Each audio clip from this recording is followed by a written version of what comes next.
So I guess you miss all that dialogue. But anyways, what I'm talking about is Yehimon has its roots in Tai Chi as a sister system, and sister systems kind of, they come from the same family, in other words. So what we have, the roots of the Tai Chi comes from Sun-style Tai Chi, or similar to the Wu-hao style of Tai Chi, where those two branches, really Sun evolved from the Wu-hao style by a person that created it called Sun Lu-tong. I think that's his name. And he also is a practitioner of Xingyi. So Yehimon has his roots in snake style Xingyi, and also from the Wu-hao style of Tai Chi. So the Wu-hao Tai Chi in Cantonese, well, they call it Kok Ga Tai Git. So Kok Ga Tai Git. Actually, this movement is really similar to that. So we have a lot of movements like that in some of our forms. And then when you go through this, you notice a lot of the movements are done open-handed. Most Tai Chi forms are done open-handed. A lot of the other martial arts do things with a lot of fists. So we don't have a lot of fist movements, a lot more of hand movements, because there's a lot more of using the bridge. So the snake is like it's entwining and it's turning and it's spiraling. So that's why when we do our movements, there's a lot of this turning, this twisting, the spiraling. It's a lot into the system, because that's what drives a lot of the principles. So that's really why the movements look the way they do. And we use more of an upright position, because the framework is very small. So small framework requires very small gearing of movement. It's like a watch versus a big grandfather clock. The inside gearing is very big on one side, because the unit is bigger. On the smaller side, you use very small gears, and it's a lot more delicate and a lot more intricate to work with, because it's smaller. So when the movements are small, the effectiveness on a martial side of it is much more effective, because it's efficient. So that's one of the reasons why Yehimon has some advantages in the way it trains, but it's complex in the sense that the movements are very subtle, right? So when we're here, we also, those were drills that we do, and then when we're here and we go to this position, we also practice this. Okay, so this is working the leg work. So while we're standing on one leg, we're doing this toe in, toe out position called yin-yang legs, or yin-yang leg. So your legs are like this, and your body's here training your upper body for a position. Okay, so the position is a hollow chest, a rounding of the back. We have this position, and you notice if you do our Kung Fu, we have our punches like this. So this is the body form. Everything that we train in is developing a body form. There's a body form, there's a body image, and then there's a principle of how we tie all of these potential coordinations together, where the hand, the eye, the body, the waist, and the stance come together as a training to develop a oneness. So when we say hand-eye, your eyes have to follow your hands. Body is your body form. Is it like this? Is it like this? Is it like this? These are body positions. Is it like this? Is it like this? These are all part of the body form. Okay, so we have to understand the body forms. That somewhat becomes stylistic. And then we have to understand how the torso is in relationship to the hand and legs as a hand-eye body coordination. Then your leg work is stance. So stance really deals with the structure in the leg, shifting of weight, agility, mobility, and getting to where you need to go to. So if you're looking at it as a martial art, where do you need to go to? You either go towards your opponent, away from your opponent, retreat from your opponent. That's directional. That applies to Tai Chi, Kung Fu. Everything that you do actually ties to your leg work.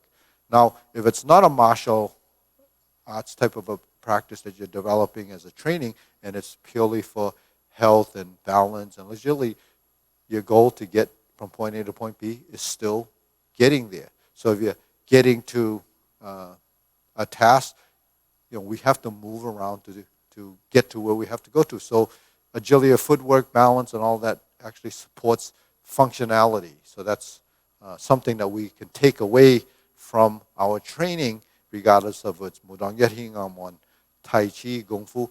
We want to develop mobility, balance, and functionality so our body can move efficiently and in a practical way. So when we're here, this is called sword fingers. I mentioned this in the other class. This is one form. So I have my elder grandmaster practiced and taught like this. My teacher taught me like this. The current way of doing it is this. That could be just an adaptation or could be original. Really, there's not a whole lot of difference between this and this except for the hand position. The rest of this is body form that is still consistent with positions that we have. So throughout your practice, you're going to find a lot of our positions have consistency in joint angle positions. So that's really the critical part. The joint angle position in the arms and the legs really create the stances and the hand positions. So when we're here, we have this, we go to square position, we have these two movements as part of the fundamentals. So this is palm down, palm vertical like this, and your thumb is along the side of your hand to create this and this. So when I take my step and I do this, that's the action. But in the beginning, you can't do it that fast because everything, like I was talking about this, it doesn't happen immediately that your body can dial those positions in. So you know this. So do it slower. 1, 2. Now you inhale. Exhale. Then you drop your hands and you turn. Adjust. Fix this position. So there's a horizontal position like this. And I'm here. Then I turn. My body's going to turn and the front foot rotates in and I end up like this. Then I take my step and I do one set before I take the next step.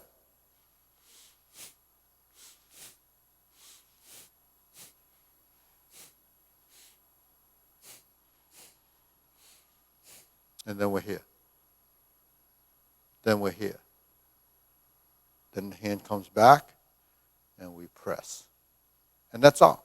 That's it. That's all there is to the form. That's everything in a nutshell. All you do is have to add more steps forward, more steps backward, elongate the form depending on how much space you have, and that creates the form. So the breath and the movement are synchronized, and the body form and the position over time is what your goal is, to develop precise, accurate positioning with specific timing with the hands and the legs.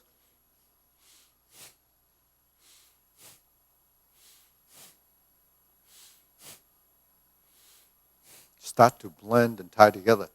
Now the body form, there's a lot of things going on in the body movement because we're not really just made up of, 2 legs and 2 arms. It goes through this chunk right here. That's your torso, the thoracic area. You have lots of bones in here that actually have to accommodate these positions. So the fact that your body opens up like this and closes like this, it lifts up and it goes down. All of that, if you bring your consciousness to the level of what's happening when you move, then you can see that your torso has all these different manipulations. But if your body's stiff and tight, you won't feel it. And if your body's stiff and tight, there is no action there. There's no action, so what happens when there's no action in here? There's a lacking of motor skill. Not only it lacks the motor skill, but it's going to lack the ability to create good circulation. Lack of circulation in this area is probably not very good for what's happening behind the scenes. What's happening behind the scenes? All your internal organs are housed in here.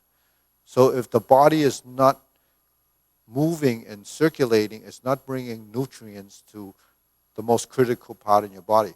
I mean, there's all these different drugs and medicine that people take to avoid a lot of symptoms that are happening, in this area. But, a lot of that is tied to very bad circulation or nutrients. So your body has to, go through this change by moving. I think moving is the critical part. So that this area, if you don't move it, whether it's the abdominal area, your ribs, all the connective tissue in here, that's going to be compromised.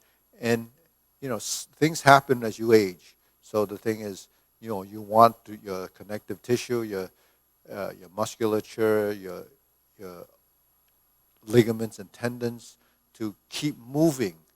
When we move, we align the body, we keep vertical positions. What creates that is your musculature.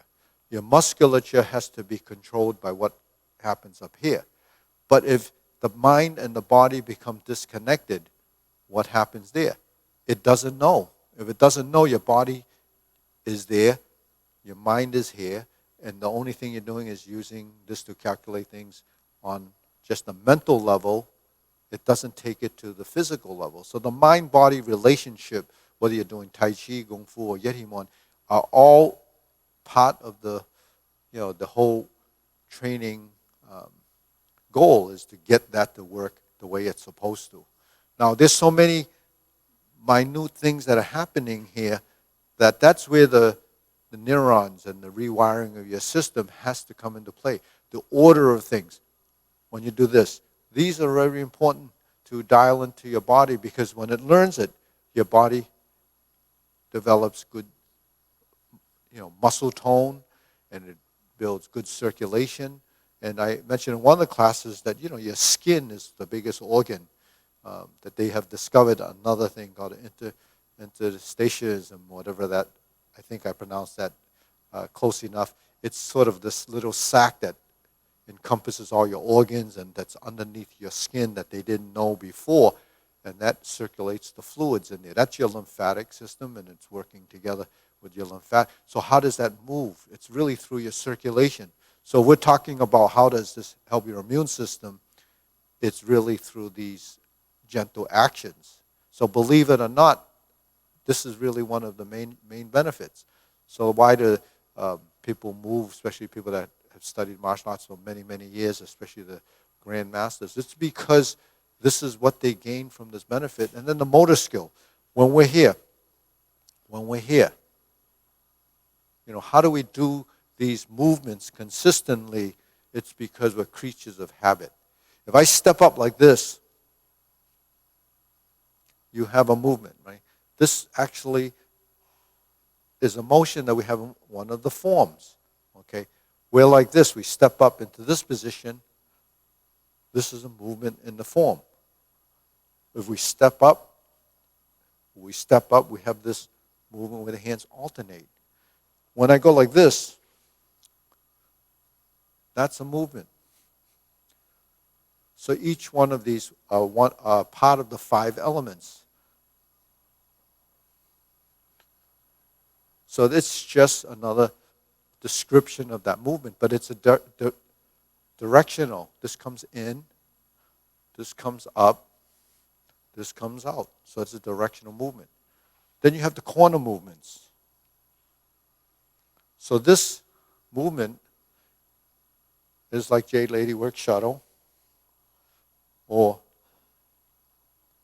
taking it to the corner. And it's usually off the front leg. And then we have the cross hand position, which a lot of people have this in a style. So we have this as a movement. So these are positions. And to get you familiar with, especially if you've found, there are more movements than just this. It's really a blend of all of these directionally. So when you take those movements and you punch like this, this is how we do it. It's very loose, just like in Tai Chi. It's just this kind of a punch. You can go this way and you can go this way. It's just circular movements. So that gives you an idea. Now, for those of you that do the Tai Chi paradigm, or you do any of my Tai Chi classes, we have this. These are actually part of this system. So the Tai Chi paradigm is made up of a series of different exercises that we have that I've pulled together to work the whole body as a training method. So the exercises in the Tai Chi paradigm are very unique to our style. Many styles have similar motions, but this is unique to us. This is from Morn. This is from Morn. But the intent and the purpose of those are a little bit different. Now, when we're doing this, it's really kicking and pulling. When you're doing this is sweeping and separating. So the action as applied to a movement becomes something else. But whereas when we're doing the movement, we're working our joints. Ultimately, we're working our joints. We're aligning our body. We're developing balance and mobility and strength and stability. So, every style has their uniqueness, but the end goal is pretty common in what we do in any of the trainings that we do, whether it's a stylistic difference. But the goals are different. The goals are the same, but the body is the same. So when we're doing these, we have to understand how the body is shifting.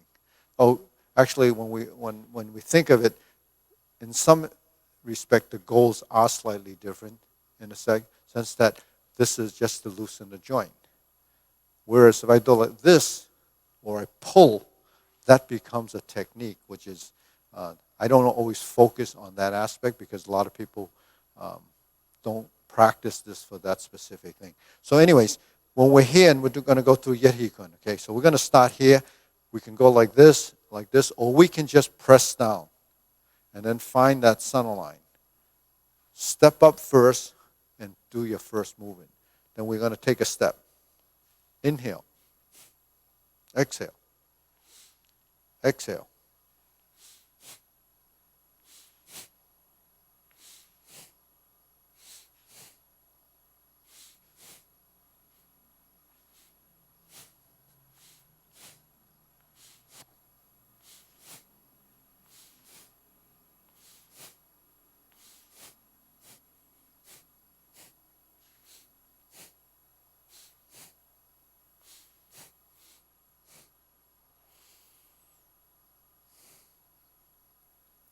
So why these forms are so different and a little bit complicated to do is because movements happen suddenly.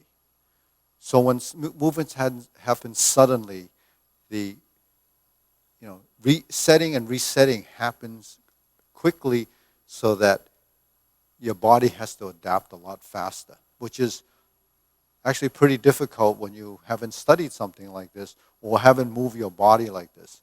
So while we're doing Tai Chi and it's nice and slow and we go through the movements, we go back, it's a lot easier to get the gross movement because it's not done slowly.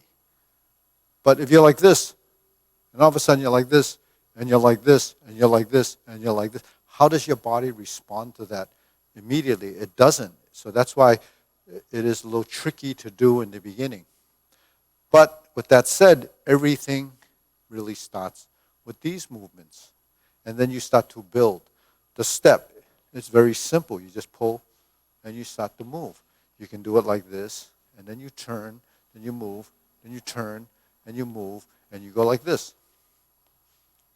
When you're standing here and you're in a position like this, or you step this way or step this way, it really becomes a directional thing that we learn to pivot toward. So, an example is when we go like this, that's 3 movements done in a very short period of time. If I turn here, go like this, and do that, that is very quick. So in seconds, you start to do a group of movements.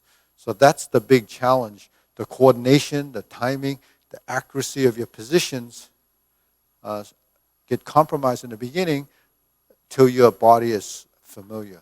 So you learn through this process, and that's Yethimon. So if you like this content, follow us, YouTube. I'll see you next week, and subscribe. Thank you.